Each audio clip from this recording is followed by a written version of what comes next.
여러분, 가정에서 생활할 때 그 많은 살림 도구들이 있고 여러 가지 그런 것들이 있죠. 이런 여러 살림 도구들 중에 가장 조심해야 되는 깨지기 쉬운 그런 살림 도구는 뭘까요? 아마 뭐 사람 집집마다 좀 다를지는 모르지만 가장 조심하고 또 조심해야 될 것은 유리그릇 같은 것일 것 같아요. 그 유리그릇이 조그만한 그릇일수록 더 그러겠죠. 내붙이면 그냥 깨지는 거야. 떨어뜨리긴 하면 100% 깨지게 돼 있어요. 유리로 된 것은. 그래서 조심조심해요. 그것이 귀한 것일수록 더더욱 그런 것입니다. 이렇게 깨지기 쉬운 거,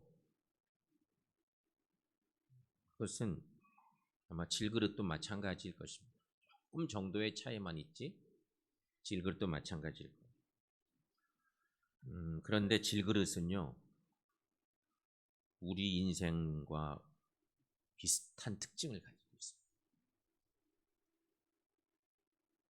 그래서 성경이 오늘 본문의 말씀 속에 그런 교훈을 하고 있는 사람과 매우 닮아 있다. 그 특징, 그것입니다. 첫째는 질그릇은 흙으로 만들어졌습니다. 인간도 흙으로 만들어졌다고 우리는 창세기 말씀을 통해서 믿고 살죠. 그래서 질그릇 같은 인생, 이런 표현도 하는 거예요. 질그릇 같은 인생.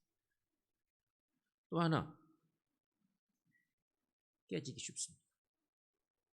질그릇은 약합니다. 그래서 유리보다는 좀 어쩔지 모르겠는데 거의 뭐 침배 없이 잘 깨집니다.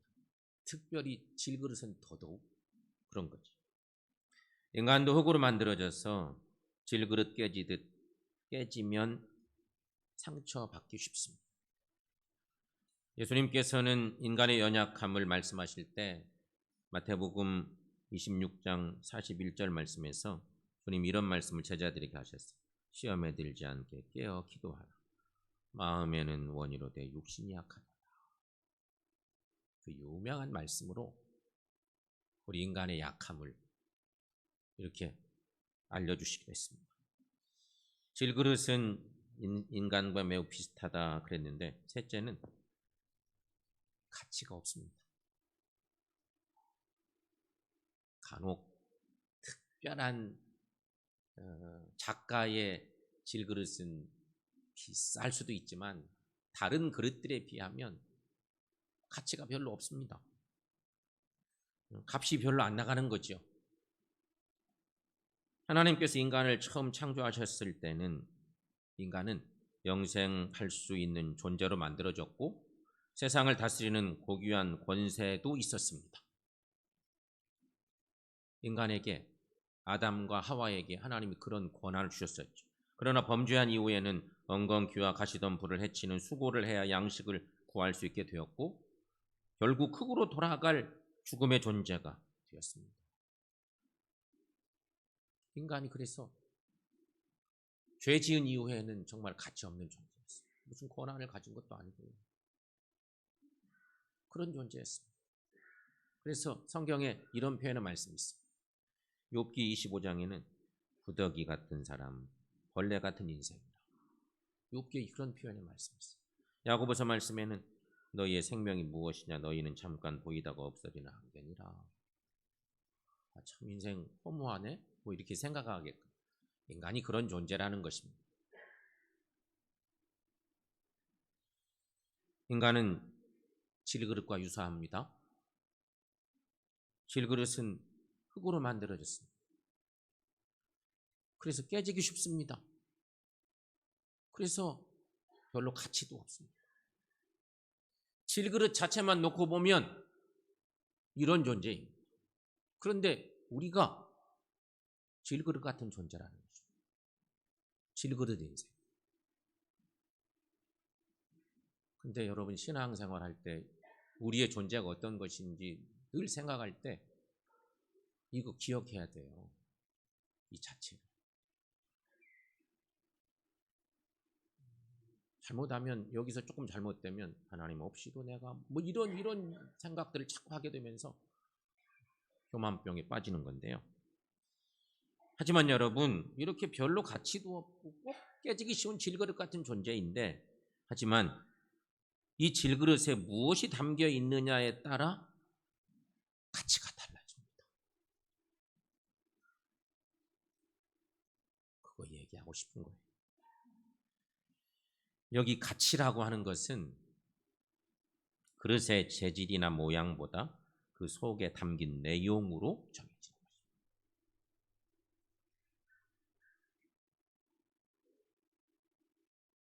뭘 담느냐 그것입니다. 바울 사도는 이 깨달음이 있었던 거예요.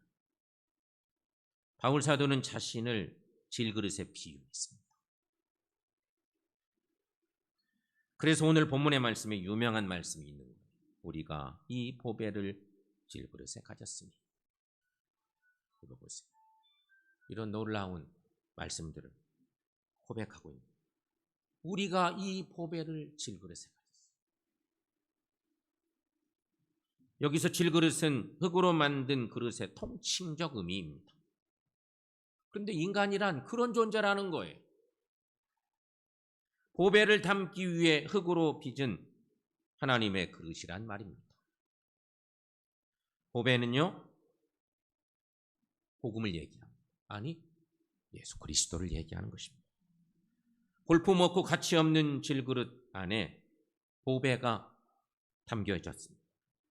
그러면 질그릇의 위상이 달라지는 것입니다. 즉 비천한 인생에 예수님이 들어오시면 상상할 수 없는 일이 벌어진다는 것입니다. 볼품없는 우리가 존귀한 존재가 되는 것이죠. 그 이유는 우리 안에 있는 보배 때문입니다. 내 속에 계신 예수님이 귀하기 때문에 더불어 나도 귀한 존재가 된다는 것입니다. 근데 우리는 신앙생활 하다가 많이 까먹습니다. 믿음 생활 잘 하고 가다가 신앙의 연륜이 깊어질 때쯤 직분받고 사명 감당하다 내 그릇이 질그릇인데 예수님 모셔서 내가 귀한 존재가 됐는데 잊어버린 사람이 있습니다. 그래서 교만해지고 이상해지곤 한다는 것입니다. 이거 깨닫게 하려고 바울이 그런 은혜를 받았고요. 그래서 하나님 앞에 우리가 어떤 존재인지, 근데 우리 같은 존재가 예수님 모셨으니 얼마나 귀한 존재가 됐는지 이거 말씀하고 있는 내용이거든요. 그렇다면 여러분, 보배를 질그릇에 갖게 하신 하나님의 뜻이 뭘까? 그걸 우리가 생각해 봅니다. 질그릇 같은 존재인 우리들, 깨지기 쉬운 존재인 우리들에게 너무도 소중한 보배를 주신 이유는 도대체 하나님의 어떤 뜻입니까? 첫째는요, 보배를 주심은 우리의 연약함을 깨달으라는 뜻입니다. 사진 하나 올려보겠습니다. 송명희 시인 사진, 작은 사진입니다. 조금 지난 인물 같기도 하지만 우리에게 많이 기억되는 소중한 분이죠. 송명희 시인은 태어날 때부터 깨진 질그릇처럼 태어났습니다. 의사의 부주의로 뇌를 집게로 잘못 건드려 소뇌가 다칩니다. 태어날 때. 원래는 건강했는데 뇌를 잘못 건드려서 그렇게 몸이 이상해져 버렸어요. 태어난 아기는 울지도 못하고 몸을 가누지 못했습니다. 그녀는 10살이 넘어가면서 하나님과 어머니를 원망하기 시작했답니다. 자라고 보니까 사실 정신은 멀쩡한데 몸이 막 이상하잖아요. 그래서 막 원망하고 그랬다. 그러다가 16살 때쯤 하나님을 만나게 됩니다. 그때부터 그녀는 성경을 읽기 시작했고 하루에 무려 5시간씩 기도를 드렸습니다. 16살이면 중학생쯤 되는 거죠? 중학생. 사실 다 큰 거죠, 뭐. 그렇게 성경 말씀을 읽고 하루에 5시간씩 기도했습니다. 그때 하나님은 깨어진 질그릇에 빛을 비춰주셨고 하나님의 음성을 들려주셨습니다. 예수 그리스도의 비밀을 하나하나 발견하고 체험하도록 놀라운 은혜를 주셨습니다. 연약한 자신에게 음성을 들려주신 기쁨과 감격에 사로잡혀서 울고 또 울었던 그녀는 믿음의 이런 고백들을 드립니다. 주님은 일기장 한 장도 채우지 못할 정도로 문학에 소질이 없었던 나에게 문학을 가르쳐 주셨고 예술성을 불어넣어 주셨습니다. 시를 불러주시고 성경을 읽어주셨습니다. 그 누구도 나와 말하지 않고 아무도 나에게 성경을 알려주지 않았지만 주님이 함께 하셨고 주님이 하나하나 알려주셨습니다. 나는 하나님이 불러주시는 대로 노트에 시를 썼습니다. 그 비밀스러운 은혜의 말씀을 알고 얼마나 울었는지 나는 주님과 울고 웃으며 그렇게 살았습니다. 그가 지은 유명한 시가 있죠. 나 가진 재물 없어. 그렇게 시작되는 그 복음 성가와 돼서 너무 많은 은혜를 주고. 근데 그런 공평하신 하나님. 그런데 공평하신 하나님이래. 나중에 그 시가 목사님 최덕신 목사님에게서 곡이 붙여져서 놀라운 은혜를 주기도 했어요. 여러분, 자신의 연약함을 알 때 하나님은 가치 없는 질그릇을 가치 있는 존재로 바꾸어 주십니다. 그때 은혜를 체험하는 거죠. 시편 39편 4절 말씀에는 이런 말씀이 있습니다. 자, 여러분 시편 39편 말씀 거기 함께 읽어보겠습니다. 여호와여 나의 종말과 연한이 언제까지인지 알게 하사 내가 나의 연약함을 알게 하소서. 아멘. 다윗의 시입니다. 다윗은 스스로 질그릇 같은 존재임을 알게 해달라고 기도합니다. 여러분, 다윗이 이때 왕이었어요. 왕으로 있었지만 질그릇 같은 존재임을 잊지 않게 해달라고 기도하는 거예요. 하나님께 간구하는 거예요. 사람들은요, 조금 잘 나가게 갈 때쯤 되면 그런 거 막 잊어버려요. 그러면서 병들기 쉬워요. 다윗은 왕의 자리에 있지만 내가 질그릇 같은 존재임을, 연약한 존재임을 잊지 않도록 해달라 기도하죠. 성도 여러분, 권세를 가지셨습니까?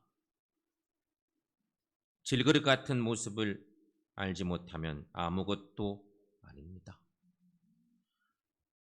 돈을 많이 갖고 계십니까? 질그릇됨을 잊어버린다면 실패의 자리로 떨어지고 말 것입니다. 사탄은요, 우리가 연약한 질그릇인 사실을 잊어버리도록 자꾸 만듭니다. 사람들에게 찾아와서 하나님 없어도 괜찮아. 너 잘하고 있잖아. 너 잘났어. 너 질그릇 같은 존재 아니야. 너 혼자 충분히 할 수 있어. 굳이 하나님 뭐 하려고 의지하려고 그래? 이게 사탄의 장난이에요. 그래서 교만하게 만들어요. 그러기에 여러분, 돈 있다고, 권세 있다고, 명예를 가졌다고, 학벌을 가졌다고 나의 연약함을 보지 못하고 교만해진다면 하나님께서 물리치신다. 그러나 여러분, 자신이 연약한 존재임을 깨달아 알면 반드시 하나님께서 사용해 주십니다. 길을 인도하여 주십니다. 그러므로 하나님 앞에서 나 자신의 연약함을 언제나 깨닫고 주님의 은혜에 감사하며 살아가는 우리 모두가 되시기를 축원합니다. 또 한 가지, 나같이 부족한 존재인데, 깨지기 쉬운 질그릇 같은 존재인데 보배를 내게 주심은 능력의 근원을 알고 살라는 뜻이라는 거예요. 오늘 본문 7절 말씀을 전체로 한번 읽어보겠습니다. 자, 함께 읽습니다. 우리가 이 보배를 질그릇에 가졌으니 이는 심히 큰 능력은 하나님께 있고 우리에게 있지 아니함을 알게 하려 함이라. 아멘. 이 한 구절의 말씀 정말 소중한 말씀이죠. 여러분, 이 말씀은 바울이 깨달은 은혜인 거예요. 위대한 믿음의 사람 바울이 이걸 깨달았어요. 이런 얘기를 하는 이유는 고린도 교회에 아주 신앙적으로 영적으로 교만하고 문제 있는 성도들이 많습니다. 그래서 교회가 막 시끌시끌하고 바울이 깨달은 은혜를 이렇게 증거하고 있는 거죠. 연약한 질그릇을 하나님이 왜 쓰셨습니까?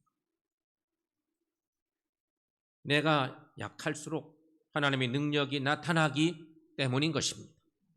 바울은 인생의 능력이 하나님께 있음을 잘 알고 있었습니다. 바울은 하나님의 능력을 많이 체험했습니다. 자신의 힘으로는 할 수 없는 일들을 하나님의 도우심으로 해내게 되었습니다. 수많은 그런 은혜들을 경험하고 또 경험했습니다. 그래서 바울은 자신의 약함과 하나님의 강함을 자랑합니다. 자신을 위하여는 약한 것 외에는 자랑하지 않겠다고 하면서도 하나님의 능력은 크게 자랑했습니다. 인간이 연약할 때 하나님의 능력이 함께한다고 고백합니다. 신앙의 여정 속에서 깨달은 은혜들을 이렇게 증거하고 있는 것입니다. 여러분, 하나님은 연약한 자들을 들어서 능력 있게 쓰십니다. 세상에 미련한 것들을 택하사 지혜 있는 자들을 부끄럽게 하십니다. 세상에 약한 것들을 택하사 강한 것들을 부끄럽게 하십니다. 하나님은 세상에 천한 것들을 택하사 귀한 것들을 패하십니다.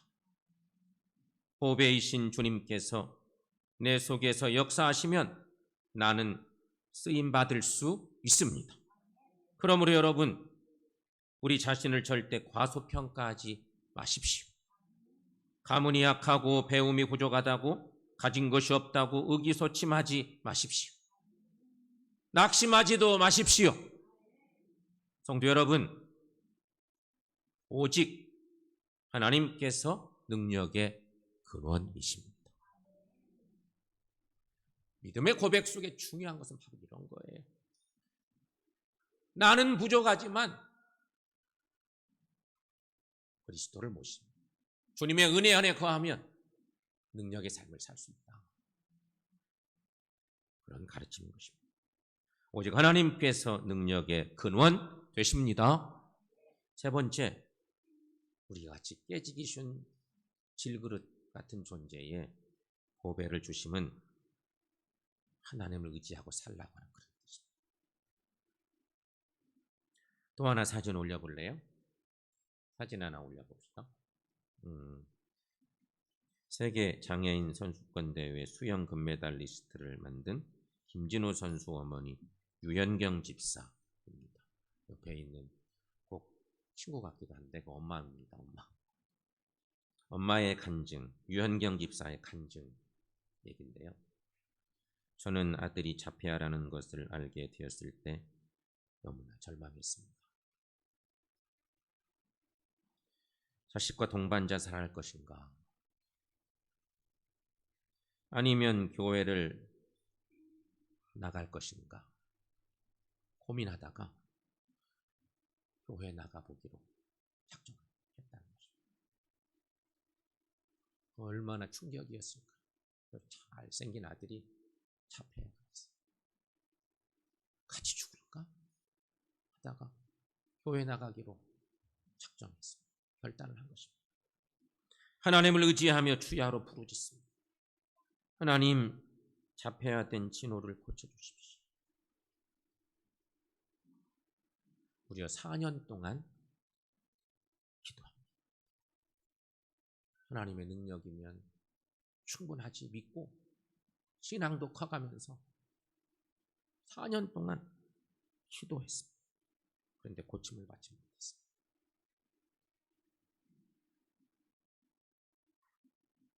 기도에도 응답이 없자 절망에 빠졌는데 그때 하나님의 음성이 들려왔답니다. 내 자녀를 사랑하라. 내가 진호를 사랑하니 내게 맡기고 내가 기르는 대로 너도 진호를 사랑하고 따라가라. 이런 음성을 들었답니다.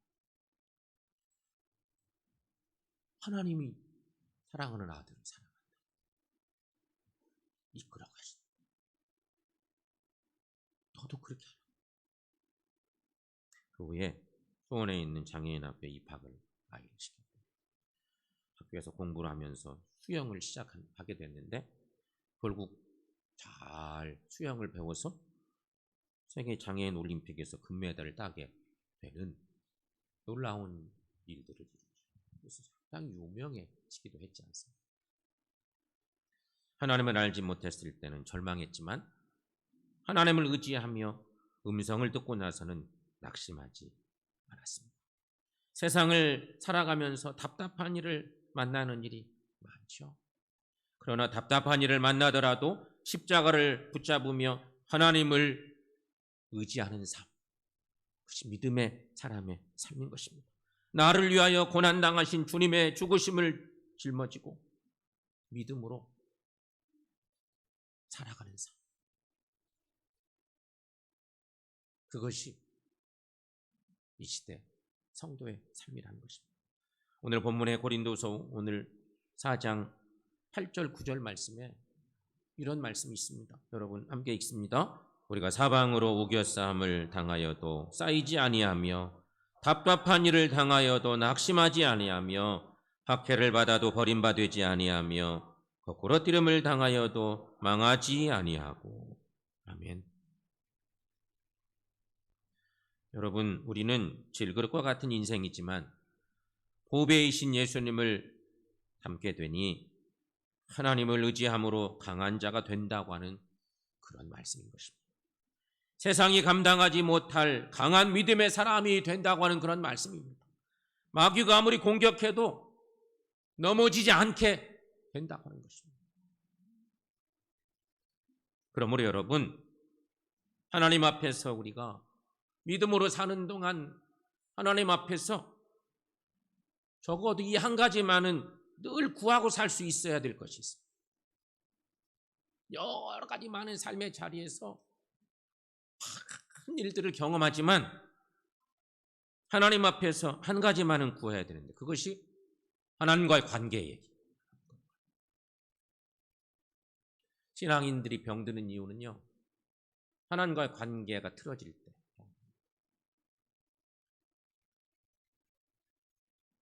그때 문제가.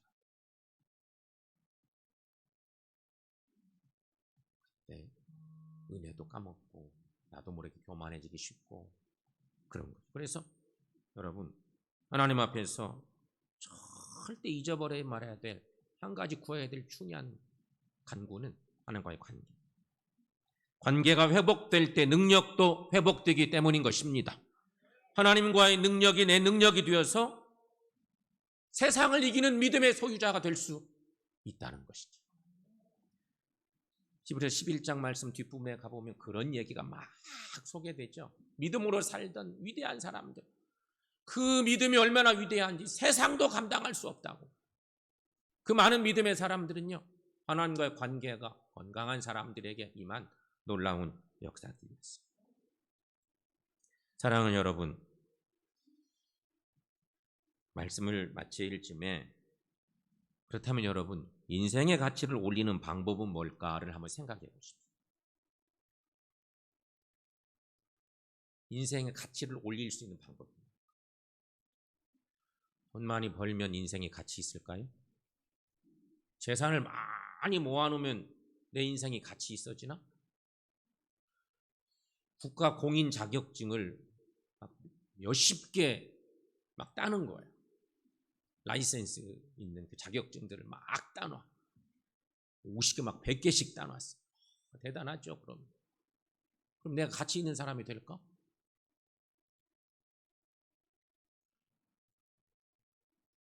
명품을 많이 소유하면 가치 있는 사람이 될까요? 또 우리나라 사람들은 명품을 좋아한다. 그런 거 보면 참 유별난 민족이긴 한데 세계적으로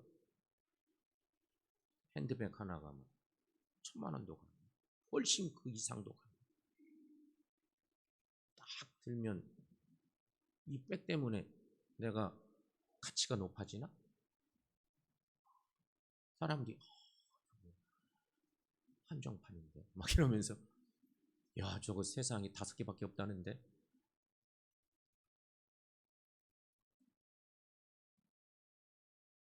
성형수술을 해서 남자는 멋져지고 여자는 예뻐지면 가치 있는 존재가 될까요? 성형도 우리나라 유명하죠 뭐. 그게 가치를 높이는 방법일까? 아니, 절대 그렇지 않습니다. 착각을 하기 쉬운데요, 절대 그렇지 않습니다. 여러분, 질그릇 같은 인생에 하나님을 모시면 우리는 가치 있는 존재가 됩니다. 그것입니다. 하나님을 모시면 능력 있는 삶을 살게 되어 있습니다. 그러므로 여러분, 인생이 금그릇이라 자랑하지 마십시오. 은그릇이라고도 자랑하지 마십시오. 오히려 나는 연약한 질그릇임을 인정하십시오. 신앙생활은 그 고백이 필요합니다. 교회 나와 신앙생활하면서 시험에 들 때는 왜 그런지 아세요? 이렇게 됩니다. 내가 얼마나 귀한 존재인가. 거기서 문제가 와요. 예수님 때문에 귀한 건데 그걸 자꾸 잊어버리는 거예요. 나는 연약한 질그릇임을 인정하는 것이 늘 필요해요. 겸손한 마음으로, 낮아지는 마음으로 그릇을 깨끗이 하면 보배이신 예수님을 닮게 될 수 있고 주님을 모실 수 있어요. 내 그릇을 깨끗하게 겸손한 마음으로, 낮아진 마음으로 보배이신 예수님을 잘 모셔드리고 주님 때문에 행복해하고 하나님을 영화롭게 하는 삶을 살아가는 우리 모두가 되시기를 축원합니다.